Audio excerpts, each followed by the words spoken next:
everyone, welcome back to Sunny Life channel. Thank you so much guys for tuning in again. I'm here to update you of what is going to happen on Generation The Legacy from the 6th to the 10th of July 2020. Guys, on Monday, Jack has a plan of action and is fired up again. Simanga is slowly starting to come around until he overhears something he shouldn't.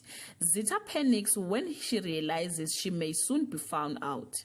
On Tuesday, Spare can't believe how complicated her life has become. That won't stand for his loved one being threatened. Tidi hits a nerve and makes a new enemy. On Wednesday, Jose plays hardball when he doesn't get what he was promised. Ayanda is put on the spot at the press conference. Simanga proves just how cold and calculating he can be. On Thursday, Lucy is intrigued when she asked to obtain a very specific gun. Zondiwe is over the moon about her son's announcement. Gaddafi doesn't have time for figureless insecurities.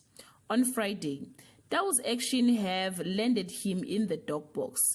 Tidi has a plan and it involves organizing a kidnapping. Snooping Nontle almost has heart failure when she's about to be caught in the act. Guys, this is all I have for today. You can leave your comment below and share your thoughts. If you want the full episode, I will leave the link on the comment section. Till we meet again, I love you so much guys. Bye.